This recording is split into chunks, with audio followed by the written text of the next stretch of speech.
नमस्कार, welcome to astro basic channel. आज मैं मंडे मोटिवेशन सीरीज में एक स्टोरी शेयर करने वाला हूं जो मुझे बहुत ही पसंद है। रीजन इसका ये है कि ये स्टोरी जो है मेरे लाइफ में एक ट्रांसफॉर्मेशन लेकर के आया था। ये स्टोरी जो है नोन स्टोरी है, इसमें मतलब आप लोगों को भी पता ही होगा जब आप सुनेंगे तो, ये ऐसा कोई नहीं, कोई न्यू स्टोरी है। लेकिन इसका जो मैसेज है वो मुझे पर्टिकुलरली करियर के इनिशियल फेज में ये बहुत मदद किया था। तो स्टोरी ऐसा है कि एक बार क्या होता है कि दो किंगडम होते हैं और दोनों, जैसा कि पता है, पुराने टाइम में एक दूसरे को अक्वायर करने के लिए जो है एक दूसरे पे विजय पाने के लिए लड़ाई करते रहते थे। लेकिन सिचुएशन ऐसा था कि एक राजा और दूसरे राजा के बीच में जो है दो पहाड़ थे।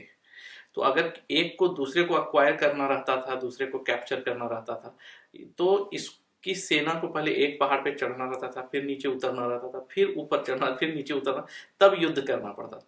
इसमें क्या होता था कि वो जो है सेना जो है ऑलरेडी थक जाती थी, उसकी जो आर्मी होती थी वो ऑलरेडी टायर्ड हो जाती थी, तो लड़ने का चांस ही नहीं है, तब तो हारना निश्चित है।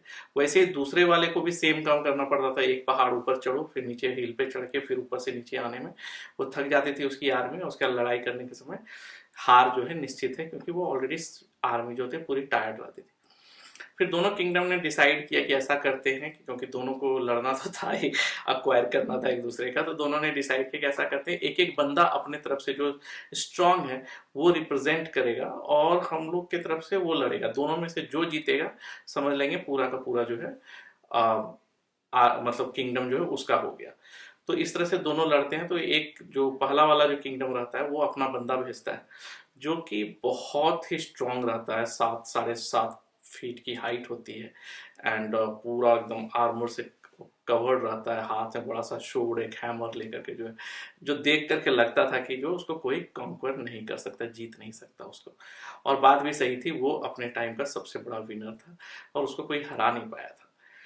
जब दूसरे साइड के किंगडम में, ये आर्मी में ये बात पहुंची कि जो वो आ रहा है लड़ने के लिए, तो सारे जो हैं डर गए, कोई जाना नहीं चाह रहा था, क्योंकि सबको पता था कि डिफीट तो निश्चित है, हार तो निश्चित है, तो उधर से कोई नहीं जा रहा था। तो फिर क्या होता है कि एक बंदा रहता है, वो जो शेफर्ड होते हैं जो कि भेड़ बकरियां चढ़ाते हैं, वो कहता है मैं लड़ूंगा। तो राजा कहता है तुम्हें तो कोई आर्मी की ट्रेनिंग भी नहीं मिली है, तुम कैसे लड़ सकते हो? तो वो कहता है कि नहीं नहीं, मुझे आर्मी की ट्रेनिंग नहीं है, लेकिन ऐसे भी अगर हमारा राज्य ही चला जाएगा, हमारा देश ही नहीं रहेगा, तो फिर हम लोगों को तो ऐसे भी लाइफ जो है हेल ही है, क्योंकि वो तो हम लोग के साथ कैसा ट्रीट करेगा पता नहीं है। तो मैं चाहता हूँ कि मैं लड़ूं। तो वो कहता है कि अच्छा ठीक है, तुमको पता है ना कि उसके लड़ोगे तो तुम्हारा क्या हो सकता है, तुम्हारी मौत हो सकती है। तो बोला मैं, मेरे को सब अवेयर हूँ, लेकिन मैं चाहता हूँ कि मैं लड़ूं उससे। तो कहता है अच्छा ठीक है, तो जॉब कौन सा आर्म्स चूज करना चाहते हो? तो बोला मेरे को कोई आर्म्स चलाने नहीं आता, मेरे को ना तो शोट, तलवार, हथौड़ा, जो भी भाला वगैरह कुछ मेरे को आता नहीं है, तो मैं इसमें से कुछ नहीं लूंगा। तो वो कहते हैं अच्छा तो फिर लड़ोगे कैसे? तो बोला कोई नहीं, मैं जाता हूँ ऐसे ही, जो मुझे आता है वही चीज। तो तुम्हें डर नहीं लग रहा है?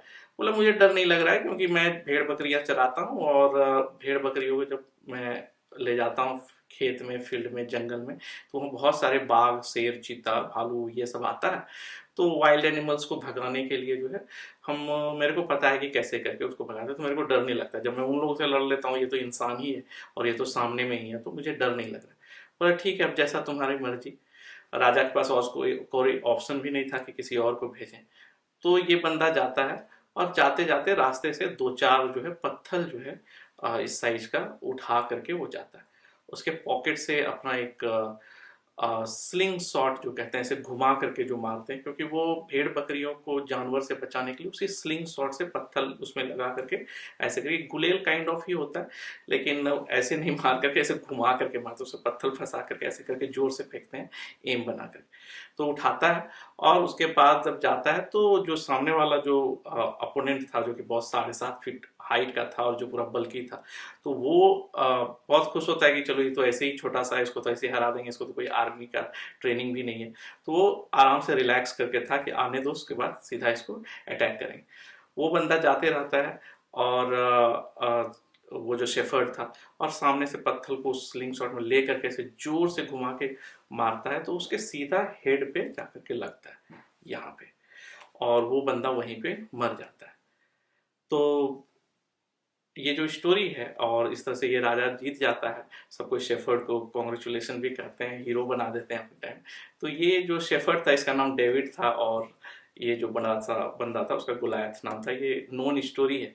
ये स्टोरी मुझे इसलिए पसंद थी क्योंकि इस स्टोरी में जो बंदा है डेविड, उसे कोई और स्किल नहीं पता था। उसे ना तो आर्मी की ट्रेनिंग थी ना कुछ था, लेकिन वो उसको जो चीज पता था, जो स्किल उसे आती थी, उसको लेकर के वो बहुत कॉन्फिडेंट था, एंड उसको लेकर के वो अवेयर था कि उसका क्या पोटेंशियल है।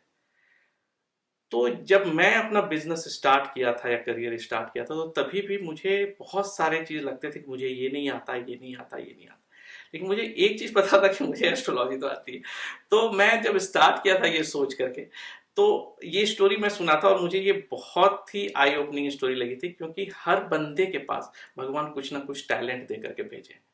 हो सकता है कि आपके पास जब आप कोई भी काम स्टार्ट करते हैं तो आपको 10 चीज ऐसे दिखें जो कि आपको नहीं पता है, फेयर एनफ। लेकिन आपको भगवान कोई तो टैलेंट दिए। जब आप उस टैलेंट को लेके आगे बढ़ते हैं तो remaining things automatically sort out होने लगते हैं। लोगों का सपोर्ट आपको मिलने लगता है, चीजें आप सीखने लगते हैं ड्यूरिंग द थिंग।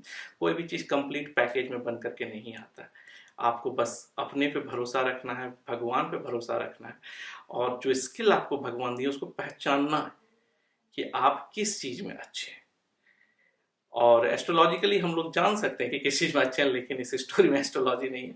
तो आप जो है उस चीज पे भरोसा रखिए, थैंक यू बोलिए। और अगर आपको लगता है कि आपको नहीं पता है, तो आप साइलेंट में बैठिए, अपने आप को इंट्रोस्पेक्शन कीजिए, ठीक है। तो आपको पता चलेगा कि आप में क्या टैलेंट है, किस चीज में आप नेचुरली अच्छे हैं।